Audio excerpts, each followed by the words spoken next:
Assalamualaikum semuanya, balik lagi bersama aku Nabila dengan NIM 230366087. Kali ini dengan video tugas mata kuliah yang berbeda, yang mana video kali ini saya akan menjelaskan tentang literasi kompleksometri pada kimia analitik. Untuk itu, selamat menonton.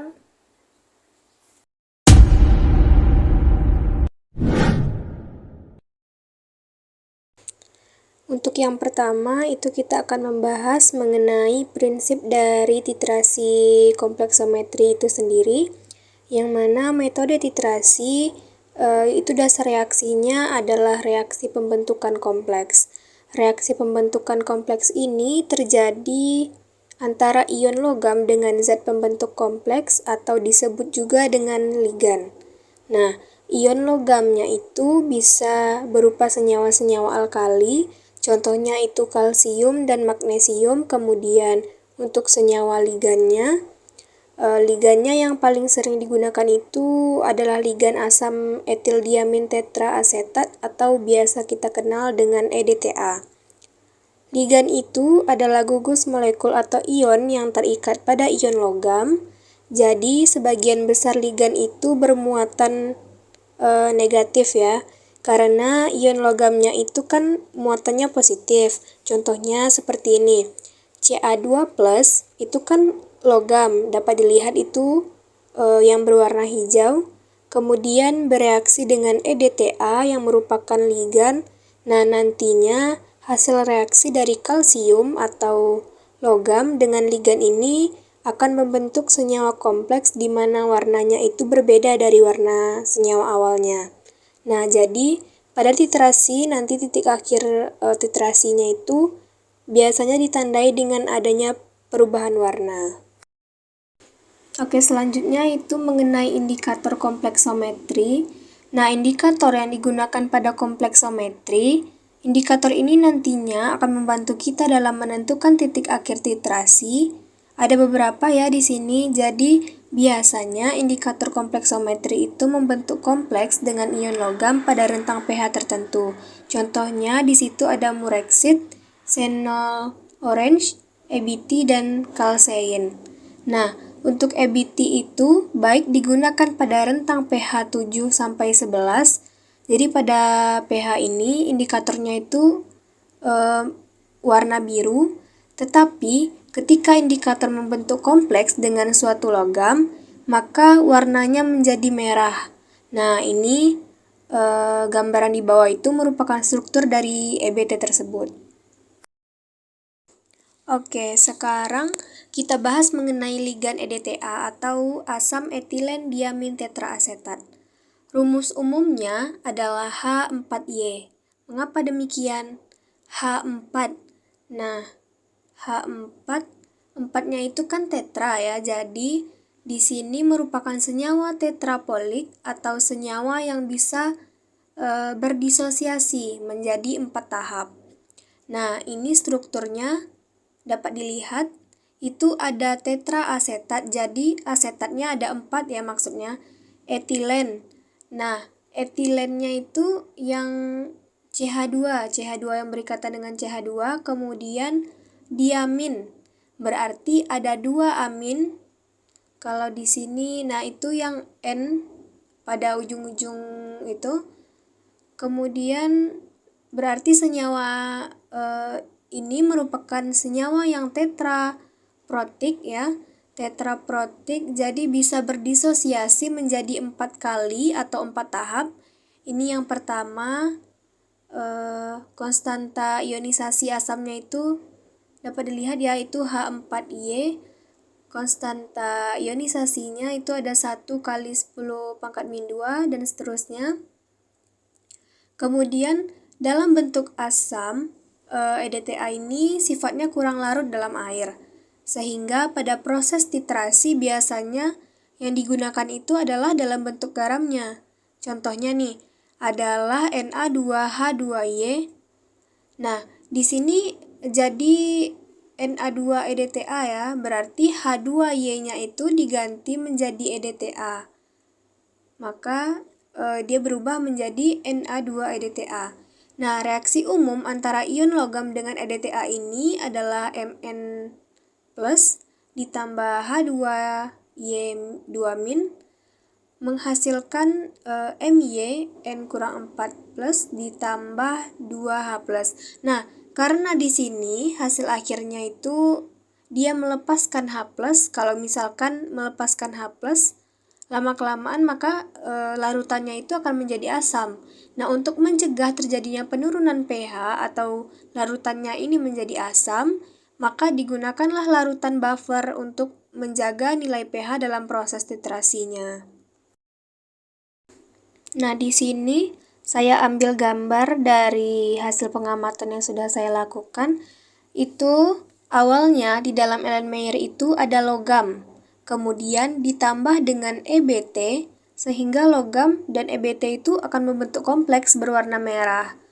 Nah, ketika nanti ditambahkan dengan titran yaitu EDTA, maka kalsiumnya atau logamnya akan berikatan dengan EDTA sehingga EBT yang lepas indikatornya dalam keadaan bebas. Kemudian ketika indikator dalam keadaan bebas ini, maka larutannya akan berubah warna menjadi biru. Nah, di situ dapat dilihat ya, saat dititrasi dengan larutan EDTA menghasilkan warna biru. Nah, itu mengapa warna biru itu bisa terjadi? Kemudian ketika terjadinya perubahan warna menjadi biru ini menandakan sudah tercapai titik akhir titrasi, maka pada saat kita melakukan titrasi itu sudah dapat dihentikan ya, karena sudah terjadi perubahan warna yang mana perubahan warna tersebut menjadi suatu penanda bahwa titrasi sudah selesai. Nah, untuk hasil pengamatan yang saya lakukan itu, kasusnya itu adalah saya menentukan kandungan CaCO3 dalam cangkang telur. Nah, kalsium karbonat itu tidak larut dalam air. Nah, kelarutan dalam air itu dapat meningkat dengan adanya sedikit garam amonium atau karbon dioksida. Nah, kalsium karbonat ini dia dapat larut dalam asam nitrat dengan membentuk gelembung gas. Nah, dalam penentuan kalsium karbonat itu diawali dengan pembakuan EDTA terlebih dahulu dengan larutan ion Mg2+. Nah, untuk pengukuran kalsium karbonat itu dilakukan pada suasana pH 10. Maka, dari itu pada penentuan ini ditambahkan larutan buffer pH 10. Nah, karena pada pH ini, magnesium dalam air akan mengendap sebagai MgOH 2 kali. Sedangkan kalsiumnya dititrasi dengan larutan EDTA dengan bantuan indikator EBT. Sehingga membentuk senyawa kompleks CaEDTA. Penambahan EDTA tersebut kita hentikan ketika warna larutan berubah menjadi biru. Nah, reaksi yang terjadi ini adalah itu Ca2 plus dalam bentuk aqueous ditambah H2Y2- aqueous menghasilkan CaY2- liquid ditambah 2H plus aqueous. Nah, kalsium dan magnesium itu dapat dititrasi bersamaan dengan EDTA pada pH 10. Akan tetapi, apabila basa kuat ditambahkan untuk menaikkan pH di atas 12, maka MgOH 2 kali itu akan mengendap dan hanya kalsium yang dapat dititrasi. Nah, ini adalah hasil dari data pengamatan yang sudah saya lakukan, yang mana di situ dapat dilihat untuk standarisasi larutan EDTA itu volume pada Erlenmeyer 1 itu saya dapatkan 9 mili, begitu juga dengan Erlenmeyer 2. Jadi untuk volume rata-ratanya itu 9 mili. Kemudian untuk penentuan kadar CaCO3 dalam cangkang telur itu pada Erlenmeyer 1 saya dapatkan 9,4 mili. Kemudian pada labu 2 itu saya dapatkan 9,1 mili dengan volume rata-ratanya yaitu 9,25 mili. Nah, pelarut yang saya gunakan pada percobaan ini adalah HCl. Larutan HCl itu digunakan sebagai pelarut karena kalsium itu larut dalam asam dengan membentuk gelembung gas. Nah, pada titrasi sampel itu saya menggunakan NaOH 4 molar. Karena selain sebagai pembuat suasana basa, NaOH di sini juga sebagai penetral sampel yang telah dilarutkan oleh HCl. Nah, pada proses standarisasi larutan EDTA, ion kalsium Ca2+ yang berada dalam larutan itu akan bereaksi terlebih dahulu dengan EDTA. Nah, pada saat titrasi itu dimulai, ion Ca2+ dia akan bereaksi dengan EDTA, membentuk kompleks kalsium EDTA. Nah, reaksi ini itu berlangsung secara bertahap seiring dengan penambahan larutan EDTA. Nah, indikator EBT yang awalnya akan membentuk kompleks dengan ion Ca2+ dalam larutan tersebut itu memberikan warna merah. Nah, ketika EDTA mulai bereaksi dengan ion kalsium, kompleks CaEBT itu akan terurai dan pada titik akhir titrasi, yang mana itu ketika semua ion Ca2+ itu telah terikat oleh EDTA ya. Jadi warna larutannya itu tadi akan berubah menjadi biru. Nah, perubahan warna ini tuh menandakan bahwa titrasi telah selesai dan seluruh ion kalsium yang ada di dalam tersebut telah terikat oleh EDTA. Nah, bisa teman-teman perhatikan itu pada prosedur yang dilakukan itu untuk standarisasi dengan penentuan kadar itu ada yang berbeda. Pada titrasi standarisasi itu, larutan EDTA itu ditambahkan dengan buffer pH 10, yang mana itu untuk menjaga agar pH tetap stabil dan sesuai untuk penentuan kompleks antara EDTA dan ion kalsium.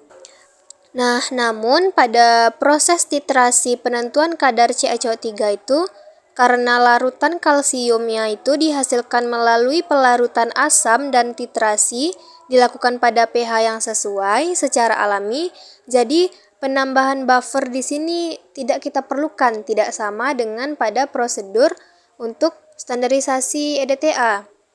Jadi ada perbedaan pada prosedur di sini. Pada standarisasi itu dibutuhkan atau diperlukan penambahan buffer, sedangkan pada penentuan kadar CaCO3 karena kalsiumnya itu dihasilkan secara pH-nya itu sesuai secara alami, jadi tidak perlu lagi penambahan buffer pada prosedur ini.